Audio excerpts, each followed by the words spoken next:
yung walang kwentang bagay. Gagawin nila ng kasalanan yung tao. Gigipitin nila. Tapos, bandang huli, wala rin silang ebidensyang ipapakita. Eh, kung si Duterte ang nakaupo ngayon, pare, maniwala ka sa akin. Di mangyayari nakawan na yan. Alam na nila mangyayari sa kanila pag nagnakaw sila eh. Di ba? Tay sila ng walang dahilan. Na disgrasya, napangga, sumabog ang sasakyan. Maraming paraan. Di ba? Yun ang hindi kayang gawin ng presidente natin. Pare, nawawalan ako ng kumpiyansa. Hindi na mangyayari yun, mahuhuli yung mga nagnakaw sa Kabanbayan. Malabo na yun, no? Kasi nalipat na kay Sara Duterte ang kwento. Doon na napokus ang tainga ng tao. Diba? Pero nakalimutan nila na ang perang ninakaw ng mga gunggong na yan is pera natin. Pera nating lahat.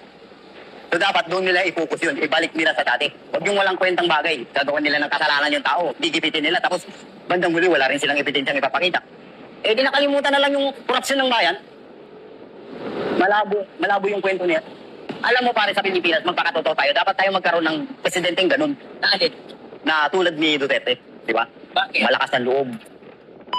Sabi niyang ganyan ang mangyayari sa'yo, mangyayari talaga sa'yo. Kaya pilit nilang ilalaglag ang mga Duterte. Kasi nga, pag nasilat sila niyan, isa-isa silang aahon bigla. Tawagin mo nga si ganito. Alam mo kaya hindi naiisip ng Duterte yung pag nanalo ang Duterte sa 2028? Lahat ng nagnakaw na yun, pare, sigurado balasa yun. Kaya dapat huwag manalo si Duterte. Ibagsak natin yan po. Pero pag nanalo yan, yari tayo. Papangon tayo lahat, magsitakbuhan na kayo. Di ba? Huwag kayong babalik ng Pilipinas hanggang presidente si Sara. Kasi sigurado, di kakalsupan yan, sigurado yun. Pera ng taong bayan, ninakaw mo, kalukuhan yun pag di ka kinalso yan. Sabi nga ng tatay, baliw yun eh. O di kakalsupan nga yan pag nanalo yan, di ba? Kaya dapat, sirain ngayon pa lang si Sara. Para nang sa ganun, dating ng eleksyon, mag-aalangan yung tao. Di ba? Nasira na eh. Mag-aalangan yung tao. Hindi maisip ng tao na bubutan niya nagnakaw ng pera ng Kabanbayan yan.